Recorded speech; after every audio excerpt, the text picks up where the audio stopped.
Ignition sequence start. 6, 5, 4, 3, 2, 1, 0.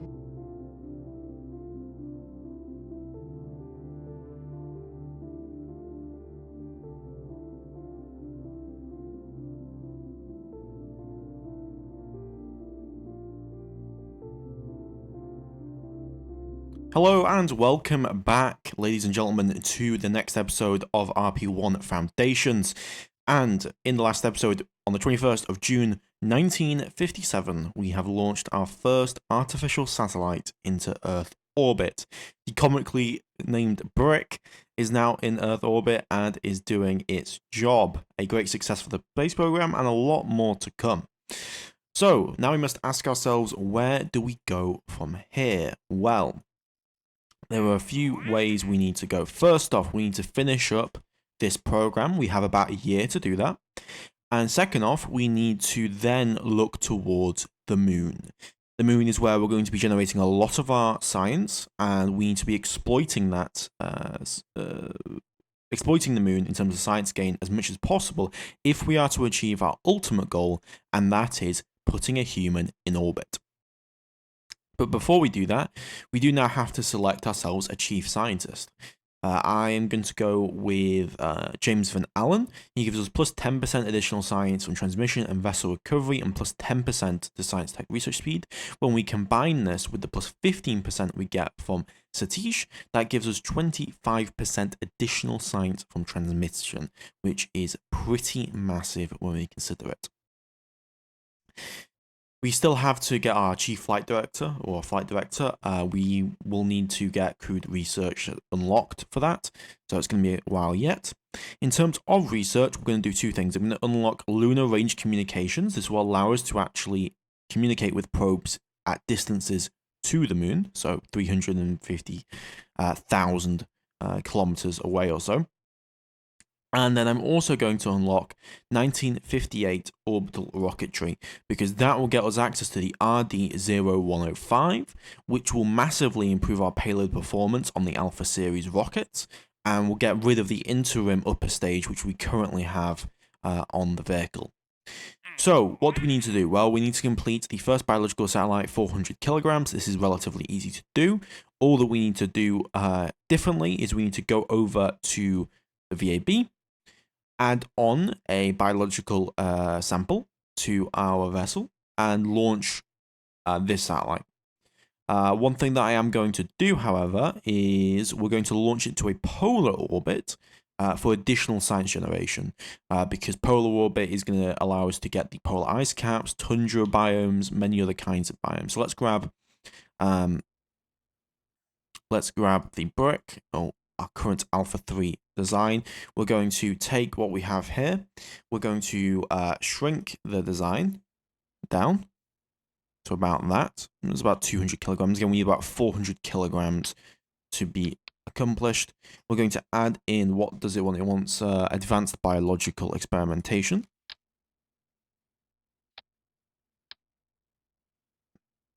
I'm going to offset it into the actual vehicle. Obviously, we're not going to be returning this. Now, this represents Laika, or the first animal in orbit.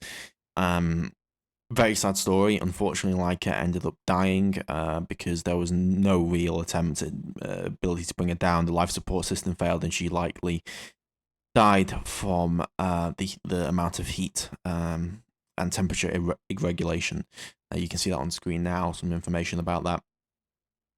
But no, we need 400 kilograms. We're at 325. We're going to increase that slightly to 400. That's perfect.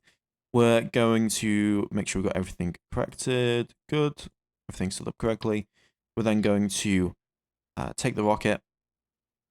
I want to make sure, are we good with everything? Because that's a lot less delta V than we probably should have, I would imagine.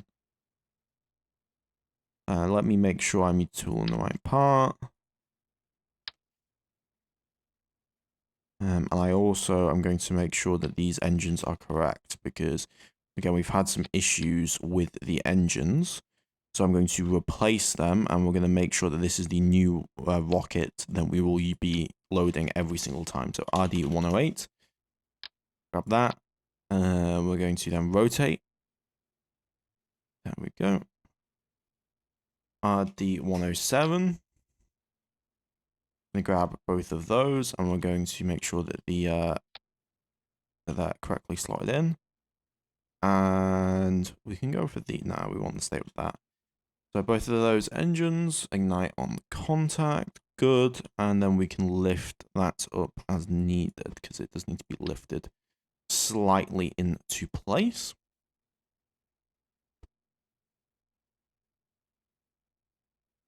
There we go. And then we're going to add in the stand. Need to rotate. Do it like this. Bring it up. And then we're going to call this the brick to L for living, I guess. And we're then going to tool the rocket. This will take 100 days to build.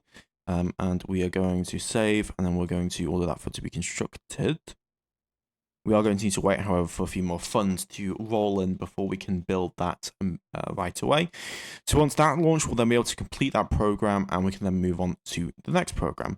We also got a bunch of free applicants. So what we're going to do for that is I'm going to hire those into engineering and get them into the Alpha series to increase the build speed. We are currently making, in terms of funding, $63,000 a year, which is not great, but that will improve as soon as we complete this next program. So now that we have enough funds, we're going to go ahead and purchase our second rocket. That will hopefully be built within about 90 to 80 days, so 3 months. And we'll try and get that efficiency up, hopefully much higher as time goes on. So we're going to go ahead and build that. And we're going to need to also be upgrading many of our facilities. So something that we're going to need to be upgrading is going to be mission control.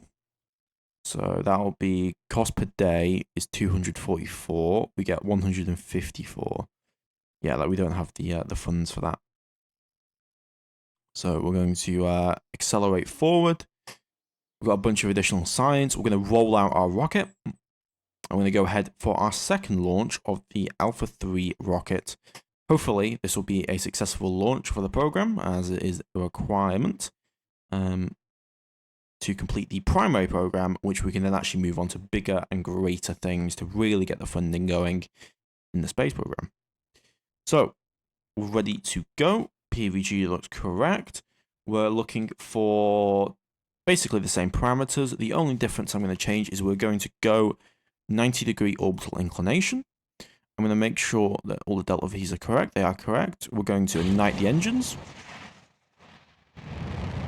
And we lift off.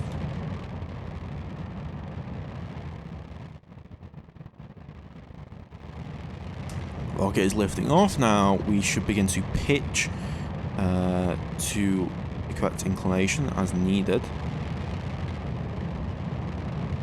Yeah, we're pitching straight down range of turning, so that would be towards our east. This is towards the direct north, which is what we're doing here.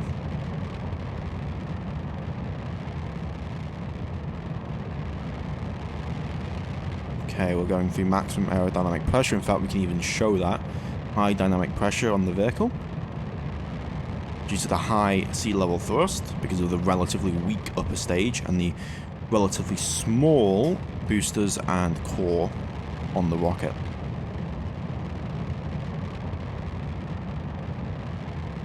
So far though, the engines are performing as expected. They've got quite a few data units actually on the engines from all the failures we had to deal with. 40 seconds to go.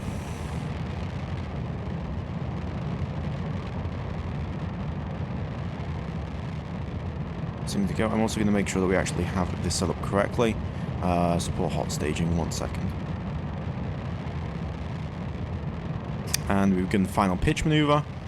So far so good. The cape in the background as we begin to ascend towards our target orbit. We can actually look at the flight recorder as well. Look at our altitude as we go up. Look at our Q, which is the actual pressure. We had a high of nearly 10,000, which is pretty insane. We will see our pitching. Boosters drop away very cleanly.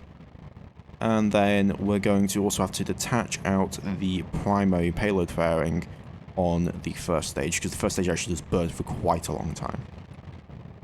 Or the second stage, my bad, which is the core. Fairings were ditched, and we're continuing to go down range. We'll get ready for a hot stage, so engines will ignite, and then we will separate. Good ignition, and we're away.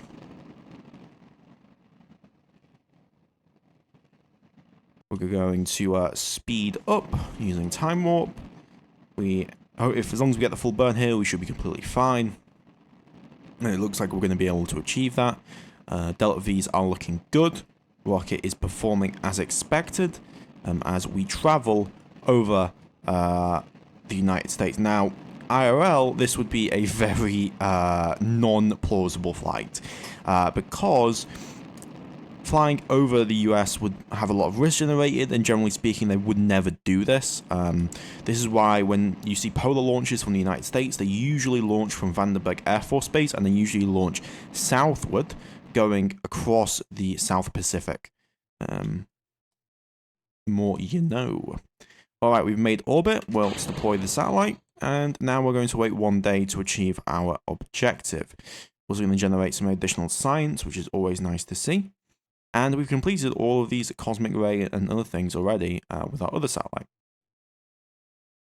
And there we go. First biological satellite in space successfully completed. Let's head back to the Space Center. With that done, our first putting a first satellite in orbit program is complete. The nation believes that we are capable enough of doing so. And so I am more than willing to accept their generosity. Now, consideration is we could do this, which would be 560. We could do that 6,000 down range instead of initially completing it. I mean, we could do it now because it would be very useful. Actually, we couldn't afford it anyway. So we're going to hit complete. And then we're going to go ahead and we're going to aim, I think. We're going to complete this between 1969, 1965, 2400 kilometers. We're going to complete this as well. We're going to accept crewed orbit at normal speed. So this is to put a man in space. So that's a long lead item. That's something that's going to take a long time. However, the funding will increase on a bell or kind of a curve here. So as you can see, it'll go up and down. Well, yeah, it's kind of a bell curve. So at year 9, we will receive the most funding per year. But that's really going to skyrocket our funding, and that's going to work really well for us overall. The next thing that we're going to do is we're going to take... now, achieving a lunar orbiter uncrewed could be quite difficult. It's possible. It's 100% possible. So we will do it. We will accept on fast. We will accept that funding. So now we're receiving total 373,000 funds every single year. So our funding has increased massively. First thing that I'm going to do is I'm going to begin upgrading our mission control. As soon as we have lunar range communications, I'm going to begin upgrading that. And I'm also going to start hiring in the researchers we previously fired and getting as many of those ready to go as possible. The third thing that I'm going to do is we're going to launch a satellite, not necessarily to the moon, but we're going to launch it to Earth high and gather the science in high above the Earth. So we want to launch a very high energy mission. We're going to take out this avionics package. That's biological. And we might want to take out the rest here. I mean, 10,800, 9,500, 2,400. We need about, 2,500 meters per second Delta V to achieve that mission objective, which, I mean, theoretically, I mean, that should be possible. But we need a lot more Delta V to achieve that, so we probably need to scale this down quite significantly. We're going to get rid of the magneto boom, we're going to lengthen this down, and we're going to make this a very basic version of our satellite. The only thing that we're going to have on this is going to be a barometer, thermometer, mass spectrometer, as well as the early TV camera, which are all things that become very relatively lightweight and can be done relatively quickly. The other longer lead items on that, we are not going to make so much of a priority for. mass spectrometer. That gives us 1,321 meters per second of delta V. We're then going to continue to shrink until we get about, I'd say, 1,150 meters per second. So this is going to be a very, it's essentially a rectangle. Gives us 4 days of electric charge, which should be plenty. We're going to LR, brick 3 LR, and we're going to launch this rocket. So we're going to go ahead and set it up. Again, we're going to need to wait. That will only take 66 days to build. Relatively speaking, building these rockets is quite quick. The issue is obviously the payload being so large that causes a lot of the funding issues. However, now that with the additional science, the next thing that we're going to do is we're going to hit EDL. And we're going to grab basic avionics, because that will get us access to deep space avionics, which will allow us to operate guided probes beyond 2 times geostationary orbits, which is a pretty big deal, because that will be very much needed for a proper orbit mission. All right. Well, everything's looking up for the program with the amount of funding that we're actually getting in. Got a lot to achieve, though, and a relatively short time scale. I mean, there's a long lead item with the crewed orbit, but still. So we're going to go ahead and we're going to build this rocket. Oh, do we need a tool? Yes, but it doesn't really matter too much. So we're going to build that, and we're going to launch that as well. So that's another mission that will need to be done. And then also, obviously, again, we need to build towards the moon. Okay, with the additional funding that we get, I'm going to hire more researchers. Lunar Range Communications is going to finish up for us here, and we're going to again hire as many researchers as we can get. So we've got 300 scientists on the payroll.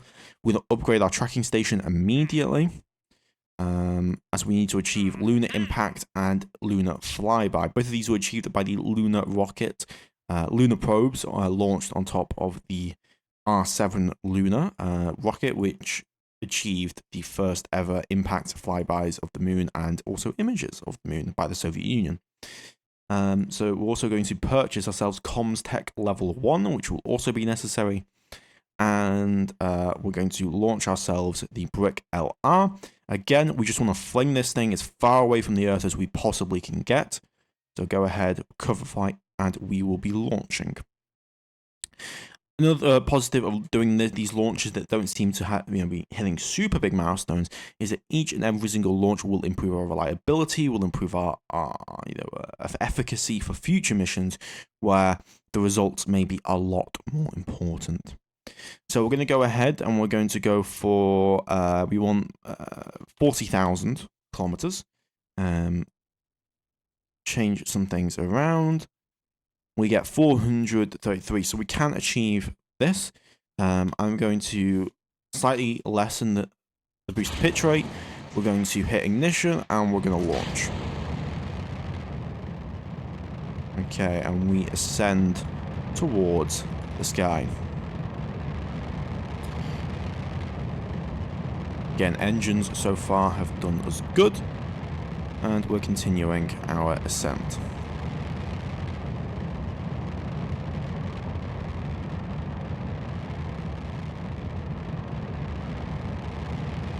I'm not sure we're actually going to be able to achieve this. We will have to see. Let's do 37,000. Can we achieve that? Maybe not. I'm not sure that this is actually going to work out.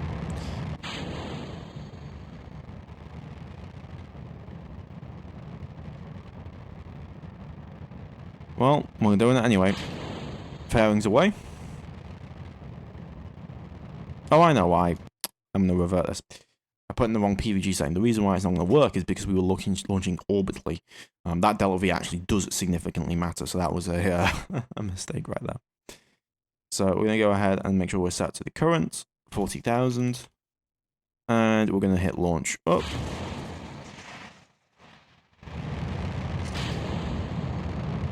And we are a go. We did our turn to the east.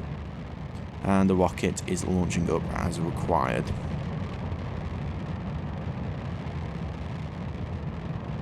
Again, if that goes into a negative, we're not in a good way. But it looks like we're just going to get the margins needed for it, which is fantastic. Boosters away. Firing away. Engines are... yeah, there's a 98% chance, actually. These gamma engines are pretty reliable, considering the early technology level we're talking about here. Okay, and hot stage the engine. And first stage is gone. And we're continuing to fire forward. We get 4,000 meters per second of LV here. We need to do a full burn, pretty much, to achieve our objective. So just keep burning as much as possible. We are going to reach orbit here relatively quickly. But yeah, reaching 40,000 kilometers in altitude. So this will be the furthest away probe we've ever sent above the Earth's atmosphere, or above the Earth itself. And will get us into a new situation which will generate more science, which we need for further advancement for the program. 20,000 kilometers. We're just a bit above geostationary altitude. And that's a successful burn. With that done, we're going to release the probe. We're going to make sure that we have everything turned on. And we are going to time warp, as we can see here. There's the Earth. And we're going up to 40,000 kilometers. You can see our orbit. Like that. And we'll be able to get quite a bit of science done, but we don't actually have the ability to connect or anything. Our probe just isn't capable. Our antennas at this tech level yet. But we will come back towards the Earth, and then we will be picked up by the radar stations on the ground, and they will then transmit that information correctly. There we go. Transmit all that information. Successful. So that's a good another 20-ish science, which is nothing to sneeze at. That kind of science is going to significantly help us. So again, you don't choice around with it. You know, it's always beneficial. Okay, so 30. Oh, it's actually 30 science, pretty significant. We can either go for better engines, we could go for solid rocket motors, we could go for early human era spaceflight. I think I'm going to go for better orbital rocketry. Human rated EDL might be a good idea. Digital communications is kind of useless at this tech level. We could go for crew survivability. Solid rocket modes are obviously always an idea because we do get the extra SRB capability. However, we're using kind of a vehicle that doesn't really need that.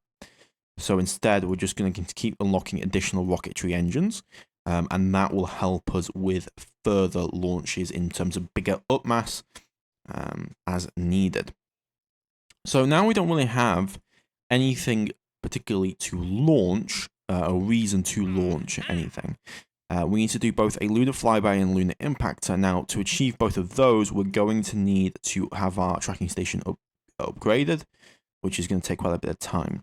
Something that I'm going to consider doing, though, is we're going to build or increase our research and development center because we need to be able to actually assign more scientists. We also get a lot of extra funding done here. Mission control and tracking station is coming online, though, which is lovely. 40 days on the mission control. Now, let's go ahead and design our first lunar impactor or lunar probe. So, what we're going to do is we're going to make a quite cylindrical object, and we're going to basically just point it at the moon. It needs to survive for about 4 days. So, we're going to grab avionics. We're going to make this a science core because that's the only thing that's going to survive in terms of power for that long. We're going to make it a relatively small object. Let's do about a 400mm object.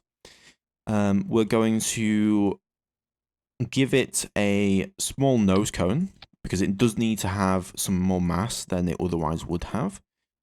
On top of that nose cone, we're going to put a communicatron 16. And this antenna will allow us to communicate back to Earth, which is a requirement. If we then go to antenna planning, we can say, okay, I want to use communicatron 16, and I want to find my best station, and I want to see from the moon what kind of connection am I going to get here. As you can see here, no connection at maximum or minimum distance. However, that's because our ground station planning there isn't correct.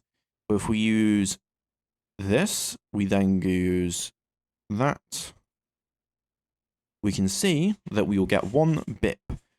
So, but we won't get connection below 33 dB. So we increase it to 33 dB in terms of our power level, the amount of transmission power, and that will achieve connection to Earth. So this probe will pretty much do its job. The only difference that we're now going to set up is we're going to make sure that it has a temperature, barometer, mass spectrometer, and camera. Because all the longer stuff, like the magnetometer and all the other things, that's for orbiting, staying in space for long periods of time around the object. We're not planning to stay around for long. So that is what we're going to go for. So that's all that done. We do actually have quite a long lead time of 64 days. We're about 40 kilograms in mass. And then we need to think about, okay, how the hell are we going to launch this thing to the moon, right? How are we going to do that? Well, there's one simple way. So we're going to call this Lunar 1. We need to upgrade our launch vehicle to be capable of transporting that to the moon, right? So the first thing we're going to do is we're going to make a hollow-in stage, and we're going to put under it a TLI stage, or a translunar injection stage. Now, what I'm going to use for this is going to be the RD-0105. Now, the RD-0105, let's have a look here. Where is it? Is a very good engine. A bit big, as you can see here. But it has a ISP of 316 seconds, which is very impressive, and a very long burn time. So we're going to create a kind of sloping around here, like a 1 meter sloping, like that. Lengthen, and then we're going to use isogrid tanks here because we want to, reduce as much of the dry mass as possible, because the higher up, the less dry mass you want on the vehicle. So we're going to do that, and then we're going to increase this so we get something a bit like that. And then we have about 2.15 meter diameter to play with, because that is the size of the fairing. So we can fill this. We're going to need avionics, of course, to be able to actually control. Well, we don't actually need avionics on this stage, because we'll be pointing it with our last stage's avionics, right? So that gives us a delta V of 252 seconds, which is a lot. We don't really need that much delta V. So we're going to create something a bit like this.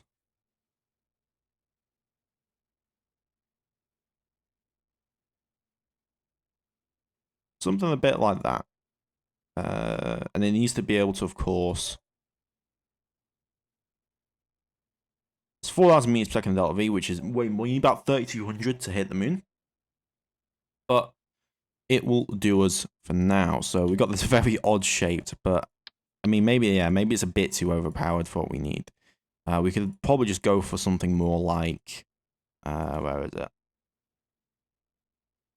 AJ10.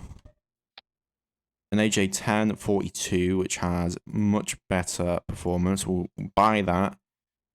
We'll do this. We'll do that. And then I'm also going to increase this slightly. And then we will increase it to give us about 3,200 meters per second of delta V. We'll bring it up. And that should be able to launch us straight towards the moon.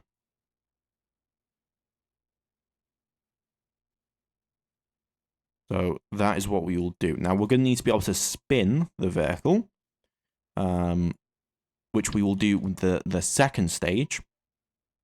So we're going to pin that, and that's going to be our lunar stack, okay? So that works pretty well for us. So that's going to be Lunar 1, right? Then we need to think about the next thing, which is going to be upgrading the existing Alpha 3 rocket. Now the Alpha 3 rocket has on it this upper stage, which is very, very nice. However, it's a stand-in. It's quite underpowered. So what we're going to do is we're going to take away the current engine. We're going to upgrade the avionics, which are, again, pretty lackluster at this tech level. We're going to increase the controllable mass to, I would say, 10 tons works for us. We're going to grab ourselves that RD-0105 we talked about, and we're going to use it here. Now, the RD-0105 was famously used for the lunar rocket at Vostok.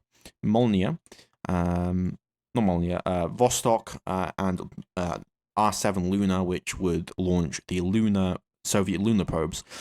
It's a very, very effective engine and rocket engine because of its high ISP relative. Because if we compare, right, this gets 226 seconds of ISP. This gets nearly 100 seconds more ISP. And then when we upgrade it to the RD-109, that goes 223.5 seconds, which is really, really great. So that gets us 243 seconds on the engine. We have a burn time of 440. So that gives us about an 8-ton mass. And we can then put that under, and we're going to simulate. And we're going to make sure that we have the correct under, because we were having issues, of course. So we're going to grab the LR. We're going to grab the hollow stage, put it under like this. We might need to lengthen out the hollow interstage. And we also are going to be wanting, we need to actually compact this. Otherwise, it'll cause some issues. So actually, it does fit pretty well. So in terms of delta V from that, we actually get, we can now put in orbit probably about a 4-ton object. So we've increased our payload capacity nearly double by the inclusion of the new upper stage. And with that new upper stage inclusion, we're going to increase the payload fairing length. So this is the Alpha 3 series. We're going to call this the Alpha 3 B for variant. So this is the B version. Now, let me just set up the incorrect requirements. So 101 meters a second.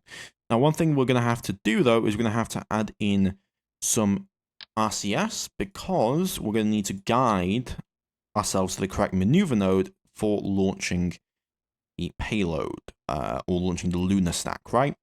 So we're going to go ahead and we're going to go for, let's do 4-way.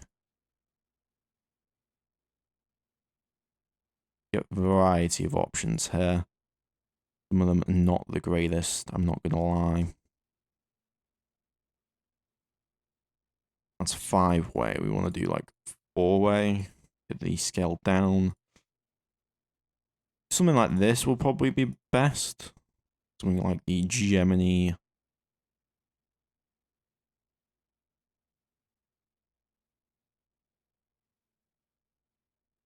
Something like that, and then we just scale it down.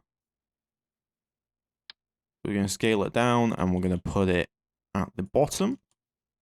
We're going to give it high test peroxide, which is the best RCS fuel at this tech level for ourselves. We're going to then fill this tank with the HTP. I need to make sure the masses are all correct. We're at 12.6 tons now, so we're going to go for about 14 tons on the mass. This has increased the rocket to about 150 tons total mass, so that's a bit more mass. But with that now done, we're also going to change out the avionics to early avionics here, which is going to save us some more weight. Make sure that we can actually support the vehicle as we can. And this is going to be the Alpha 3B. So let's go ahead and simulate and see what we can do with this rocket. So simulate. Can we put the 4 tons into orbit as the delta V says?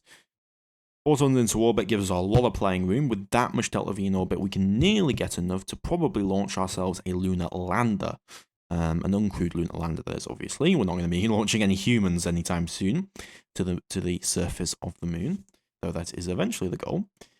So let's make it nice and daytime, and let's test out the new rocket. Much better upper stage like that. Looking fantastic. So we're going to go ahead and we're going to give ourselves a target apparatus altitude, turn off fixed coast length, and we're going to do 200. We have a SLT of 1.6. It wants to coast, so we'll let it coast. And we launch. Well, actually, it doesn't want to coast. There we go. And we are launching away. And we're going straight down range. Let's see how the delta V mounts align up.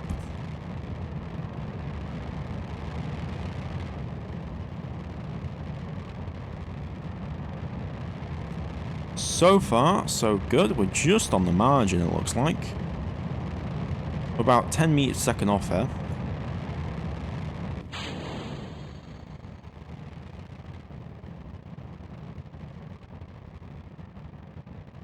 Deploy payload fairing. And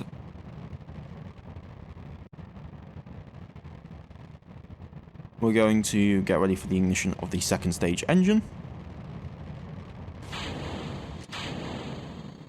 We are away. Perfect second stage deployment. And we have, well, we've got about minus 25 meters per second of LV. So we could put Photon into orbit if we had a slightly lower orbit here. But overall, pretty damn good. And that engine is going to work for us. Perfect. So what we're going to do now is we're going to slap on the Lunar stack to the vehicle. So we're going to go ahead and we're going to grab ourselves Lunar 1.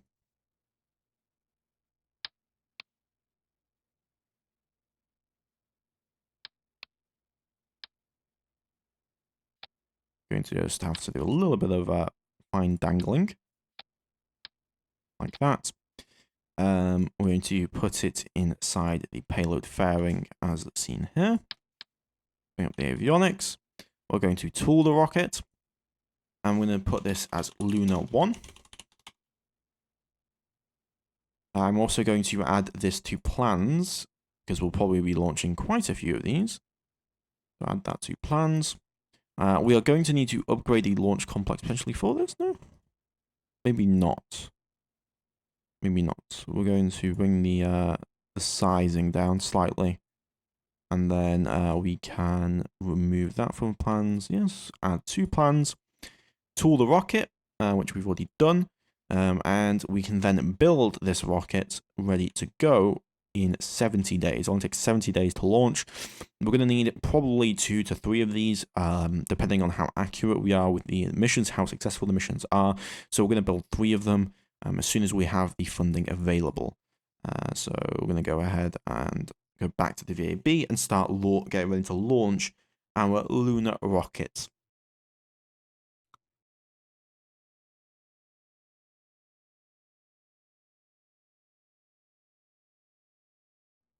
Alright, so we're going to do Lunar 1, Lunar 2, and Lunar 3.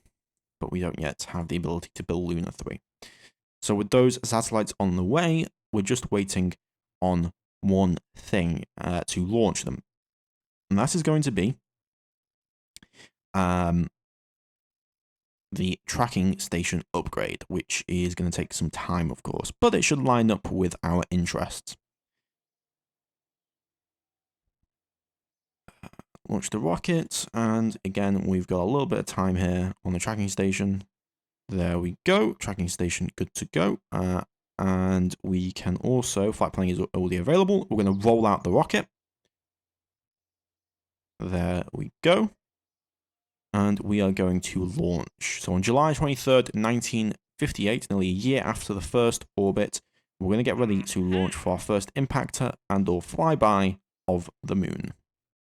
So if you've never done this before, basically what we're going to do is going to wait until we can launch into the plane of the moon, and then we're going to launch up into that orbit, and then do your transfer using MechJet. IRL, there are multiple different windows for actually launching rockets to the moon. For the Cape, it's about twice a day where we are, for the kind of windows we would want. IRL, it really depends on the kind of transfers you're looking at. For certain transfers, it can take, we can have to wait for months. And depending on when you launch, you're either going to arrive, you're either going to launch at night or launch in the day. For the first 6 months of the year, you're going to be, I believe it's launch in the day. For the last 6 months, you'll launch at the night, at least from the Cape. So we're going to go ahead and we're going to set the moon as a target. We're going to launch into its plane. We are a little bit extended up here, which is a bit of an issue. And it does look like we're going to launch in the daytime, which is always nice, makes it nice on the YouTube video. So we are 30, 20, 19 seconds. 5, 4, 3, 2, 1. Okay, everything's looking good. Make sure everything is set up correctly. And sorry for the word cut, but we are back. My OBS stopped recording for a second there, but so far launch has been going great, and we are about to hit orbit here successfully. I was saying in our video that you guys didn't see that I was a bit concerned about this engine performance and reliability due to the only 90% ignition chance, but we are able to actually reach orbit. RCS is working, and we have reached orbit successfully. RCS also seems to be working as needed. Again, sorry for the word cut, I'm not sure why it's causing issues like that. I think it's because of when I'm saving, which is a bit of an issue. Alright, we are going to, first off, we'll reload a quick save because of what that problem was. And we're going to go back and get ready to launch, get ready to launch as needed. Alright, so, we're going to, first off, rotate towards, or adjust ourselves to point towards our maneuver node. We've got 1 minute. We're going to go ahead and get ready to ignite the AJ-10. Now, the AJ-10's reliability is 92% here, so we could very much have a failure on our hands. So we've got to keep that in mind. So we're going to go ahead and ignite.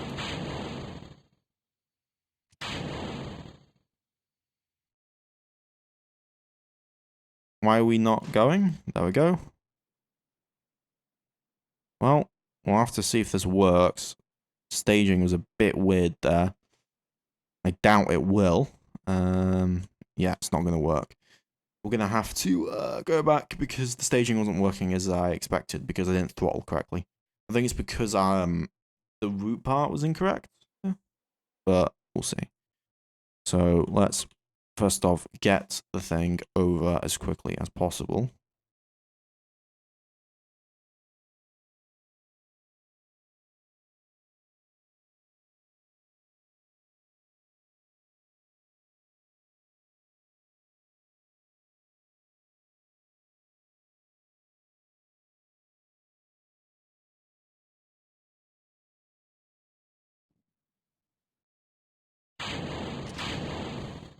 Get stage away. Now, rotation isn't really what we got much of here, but we are on the way either way.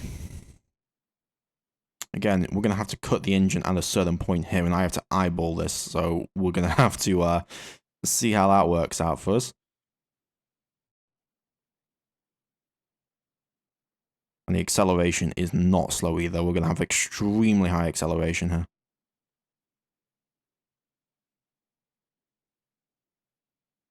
10,000.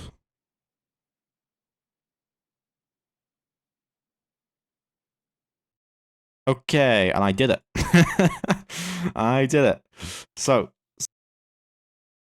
saved. Again, I have to stop pressing F5 because that causes issues. And we're gonna start heading towards the moon. As you can see here, we are heading straight towards. There is the Earth. It's going to be a 2-day-ish transfer to get to the moon. We have how much energy to do this? A lot more than that than I would have thought. 87 days actually. We've got plenty of energy. 1 day to get towards. We can actually see the moon there. We're approaching extremely quickly. Extremely quickly. We have now got an encounter with the moon. And we're coming in. Make sure we've got visible spinning mass spectrometer, everything that we need on. I didn't put a barometer on this. That's a mistake. I'm going to have to edit future crafts for that because that is going to be a bit of an issue for us.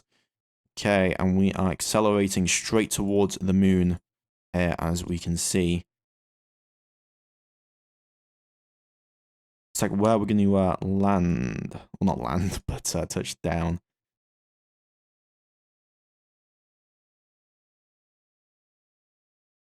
Okay, keep the acceleration on. Again, we need to impact the moon at a speed of 2450 meters per second, which we should be able to achieve pretty easily. Okay, and we're coming in straight towards the side. The moon is down. We're accelerating pretty fastly, and we're actually going to achieve the speed, which should be 2450 meters per second.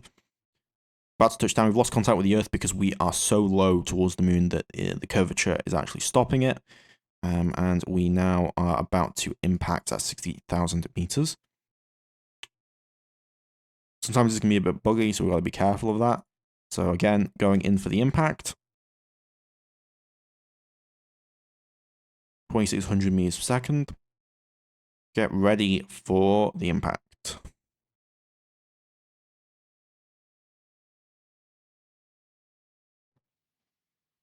Successful impact, successful completion of the contracts, and we're going to head back to the Space Center.